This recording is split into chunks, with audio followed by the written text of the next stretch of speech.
Последната китка.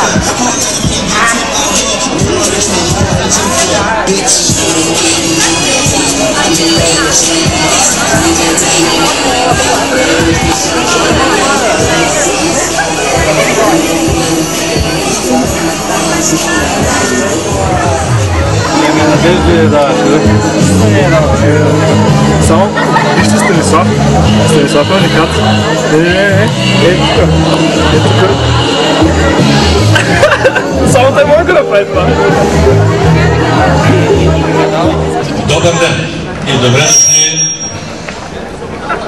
на Випуск 2011 на гимназийски подаване на чужди езици. Аз малко така си въртя главата наляво, надясно. Не, че имам някакъв тик, просто трябваше да ви сложим на сянка. Аз вече не съм на сянка, затова ще действаме експедитивно, защото сянката се свива, ще дойде и на вас слънцето. Като гледам, не сте всички тук, не сте всички, но въпреки, госпожо Коста, 12 тя тук не. Във всеки случай, за последно се събирате толкова много, всички заедно, защото всички останали ваши срещи ще стават и по-малко и по-малко, по различни обективни причини. Разбира се, това няма нищо лошо, въпреки всичко, като ви гледам, съм леко натъжен, като гледам колко млади и красиви хора ще се впръскат по света. Завиждаме на света какво го чака.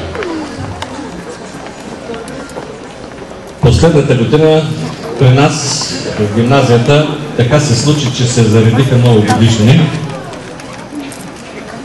Днес е също една годишнина, преди малко говорихме с господин Костов. Днес е 70 години, откакто немската армия е нападнала Съветския съюз. Така се случи, че точно в този ден трябва да ви връчим дипломите. Така, но аз ще си позволя да направя една аналогия и да ви кажа няколко извода. Става дума за вас, които сте нашата малка армия. Нашата малка, но с огромен интелектуален потенциал армия, която сега кротко седи по столовете, може да нападне и да преземе всеки университет в света. И съм сигурен в това, защото от 98 зрелостника, 97 успешно се дипломират. Среден успех от държавния зрелостен изпит по българския 5,49, който е най-висок от последните 4 години. Така че вие сте един страхотен выпуск. Средният успех от всичките държавни зрелостни изпити е 5,24, което е също най-висок от последните 4 години. От 97 успешно дипломирани, 44 с отлични дипломи, т.е. от 5,50 нагоре. Среден успех от всичките 97 дипломи е 5,32. Много добър. Други характеристики на 5 човека от тук стоящите през целия 5 годишен курс на обучение, от оценките, които са отписани в дипломите, имат само единствено 6,00. Само толкова. И последно, от 97 успешно дипломирани, от това, което четем в дипломите, 97 знаят перфектно по 2 чужди езика, а някои повече. Да, затова ви казвам, че такава армия може да преземе всяка крепост. Така, ще спра с аналогиите. Аз преди да тръгнете за абитуриентския си бал, ви пожелах, че е хубаво да пиете всяка сутрин по една чаша студена вода. Сега няма да го правя, защото ще разберете, че това по-скоро е неизбежно, отколкото случайно. Днес искам да ви кажа, че ще ни липсвате.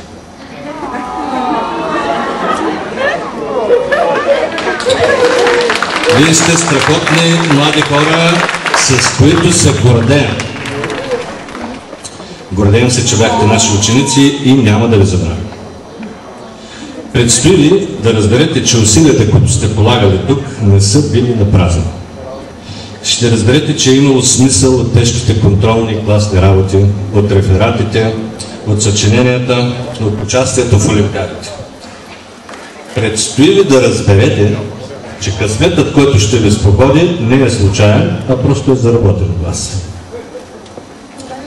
Затова от името на цялата педагогическа колегия в гимназията, аз ви пожелавам успех.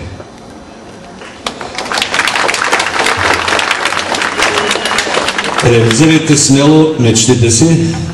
Както казват хората, човек е толкова голям, колкото са големи мечтите.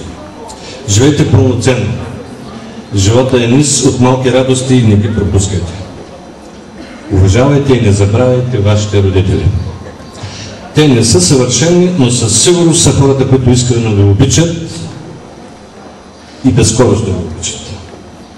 И накрая, не забравяйте и нас. Ние оставаме тук, ще ви чакаме, ще се радваме на всеки ваш успех. Ако пък случайно няма, да знаете, че причините са обективни. Живота е кратко и странно нещо. Но едно е сигурно, дори нас да не няма, тук ще намерите винаги чистота отец. Тук ще намерите част от вашето детство.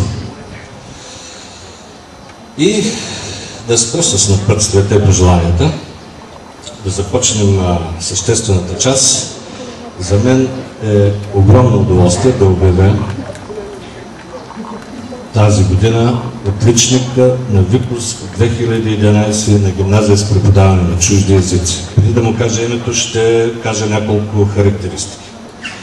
Успеха от дипломата е 5,96. Отлични резултати на държавните зрелостни изпити. По български език 5,88, по английски 5,88.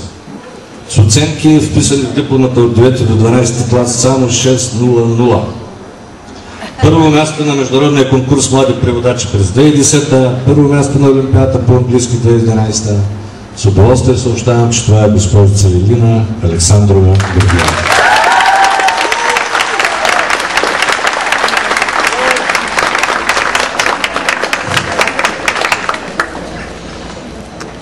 Илина получава една възпоменателна златна монета от 10 лева, която обаче има нумизматична стойност към днешна дата 1000.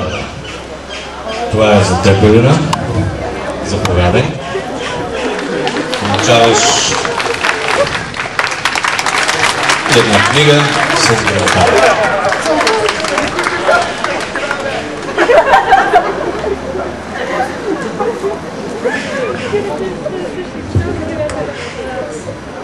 С най-висок среден успех от зрелостните изпити през 2011 е госпожица Вяра Георгиева Георгиева.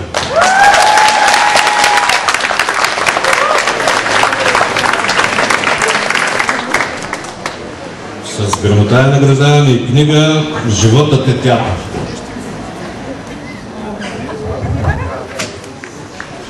Вече ще ми издухат пистолите и отидоха другите наградени.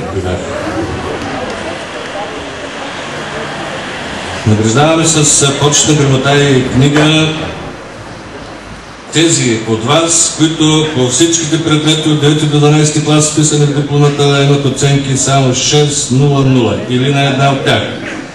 Госпожица Ваня Иванова Спасова.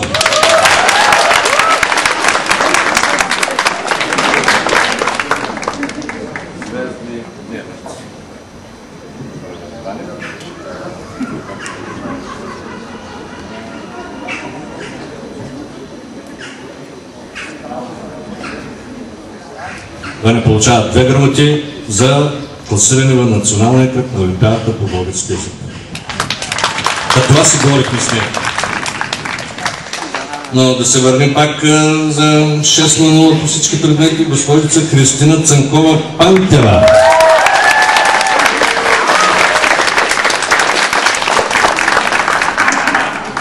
Която играе футбол като момче.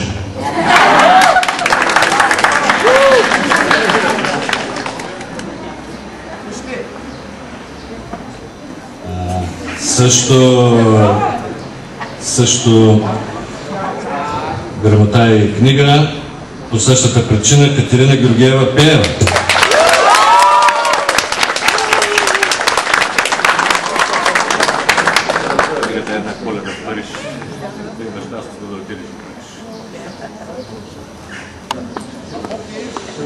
Госпожица Сабина Людмилова Андреева.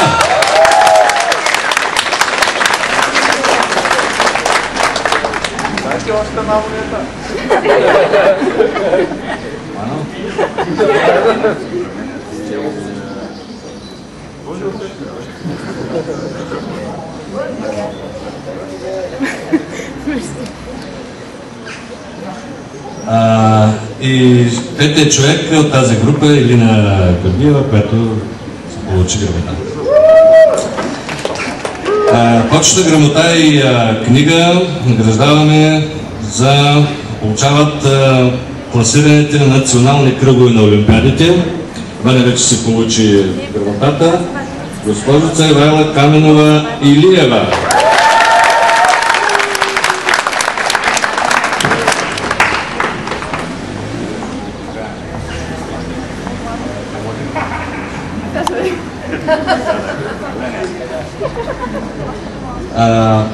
Ваня вече обявих. Госпожица Дракова Марина Александровна.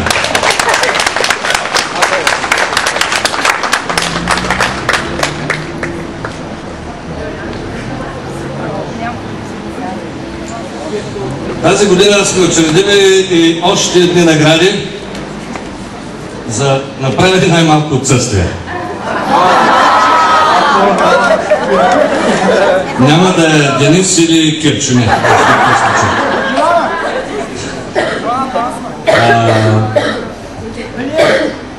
Награди получават 4 човека. Това е госпожица Юлия Дмитриевна Терзи. Това вече може би е панчета. Симона Ивайлова Станева.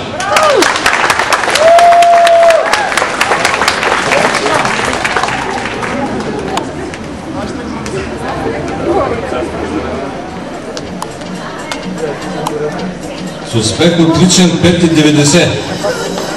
Заповяда пред катедрата Симона Ивайлова Станева.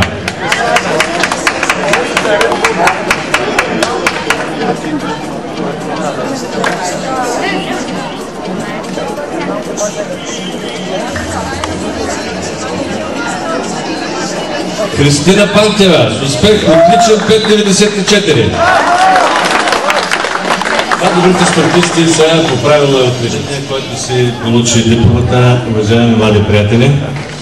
Още веднъж, понеже цялата комисия, която наградите тук така ни напече вече, още веднъж забързано ви пожелаваме успех. Успех във всичко, което си мислите и, както каза едно от вас, където ви отделят. До нови срещи!